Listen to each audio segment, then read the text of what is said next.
You are not going to believe how World Cup 2026 just started. Everyone expected a routine opening match. Nobody expected this. Mexico took on South Africa in front of a packed Estadio Azteca, and within minutes, World Cup history was made. Julian Quiñones scored the very first goal of the entire tournament, and the stadium absolutely erupted. Mexico smelled blood, the pressure kept coming, the fans got louder, and then Raul Jimenez doubled the lead to make it 2-0. Game over? Not even close, because the match suddenly turned into complete chaos. One red card, then another, then another. South Africa finished the match with only 9 players on the pitch. 9 players. What was supposed to be a World Cup opener became one of the craziest starts to a tournament we've seen in years. Mexico get the win. The World Cup is officially underway. If you skipped this match, you just missed one of the biggest comebacks of World Cup 2026. And trust me, nobody saw this coming. South Korea were dominating possession, creating chances, pushing forward, but then disaster struck. In the 59th minute, Czechia silenced the stadium. One header, one chance, one goal, and suddenly South Korea were losing 1-0.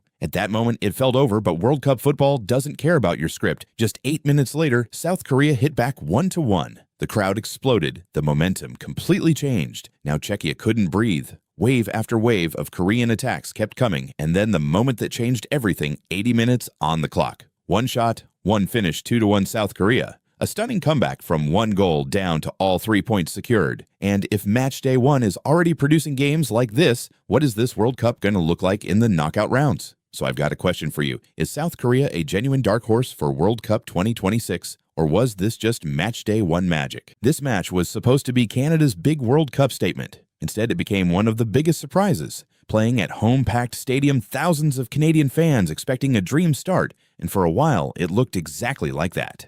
Canada took control. The crowd was electric. The pressure was relentless, but Bosnia refused to break. Every tackle, every block, every challenge, they kept fighting, and when Canada thought they had the game under control, Bosnia hit back with a goal, and Bosnia fans started to celebrate mad. Suddenly, the entire stadium went silent. End of minutes, Canada scored an equalizer, because in the World Cup, reputation means nothing. Canada won, Bosnia won. Group B is wide open. Did Canada drop 2 crucial points, or did Bosnia just pull off the result? This wasn't a football match. This was a warning, and the rest of the World Cup just got put on notice. The United States walked into their opening game with the pressure of an entire nation on their shoulders. The fans were loud, the stadium was packed, the expectations were massive, and then the USA absolutely exploded. Attack after attack, wave after wave. Paraguay simply couldn't stop them. Every time Paraguay thought they were back in the game, USA struck again and again with goals. Before halftime, Paraguay conceded 3 goals. At extra time, USA struck 4th goal. One statement, one of the most dominant performances in USA World Cup history. The hosts didn't just win, they sent a message to every team in this tournament. The United States are here, and they are dreaming big.